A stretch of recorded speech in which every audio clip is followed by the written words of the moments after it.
ఉస్మానియా యూనివర్సిటీలో ఏసీబీ సోదాలు కలకలం రేపుతున్నాయి. ఎగ్జిక్యూటివ్ ఇంజనీర్ కార్యాలయంలో తనిఖీలు చేశారు. బిల్డింగ్ డివిజన్ డి శ్రీనివాస్ ను రెడ్ హ్యాండెడ్ గా పట్టుకున్నారు అధికారులు. కాంట్రాక్టర్ వద్ద బిల్లు చెల్లింపుల కోసం లంచం అడిగినట్లుగా సమాచారం.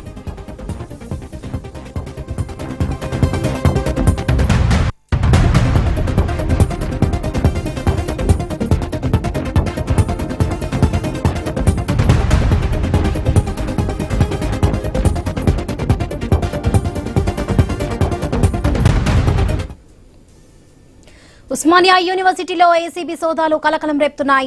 ఎగ్జిక్యూటివ్ ఇంజనీర్ కార్యాలయంలో తనిఖీలు చేశారు. రైట్, ఇదే విషయానికి సంబంధించి పూర్తి అప్డేట్స్ మా ప్రతినిధి ప్రవీణ్ అందిస్తారు. ప్రవీణ్.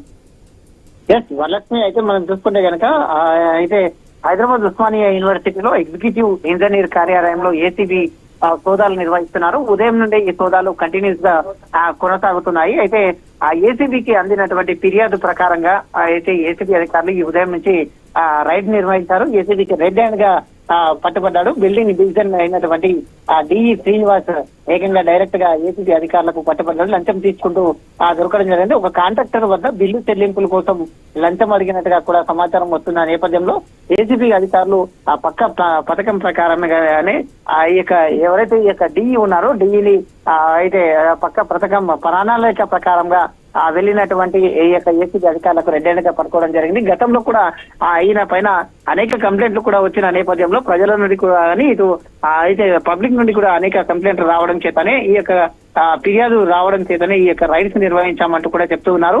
అతనికి సంబంధించినటువంటి ఏదైతే స్థలాలు ఉంటాయో ఆ స్థలాల పైన కూడా ఎంక్వైరీ నడుస్తుంది. అతనికి కార్యాలయంతో పాటు అతని ఇండ్లలో కూడా సోదాలు నిర్వహిస్తున్నారు. అతని బంధువుల ఇంట్లో కూడా స్నేహితులు బంధువుల ఇంట్లో కూడా సోదాలు నిర్వహిస్తున్నారు. ఈ సోదాలు సాయంత్రం వరకు కొనసాగే అవకాశం ఉన్నట్టుగా కూడా అయితే ఏసీబీ వర్గాల నుంచి సమాచారం వస్తుంది. Right Praveen, thank you.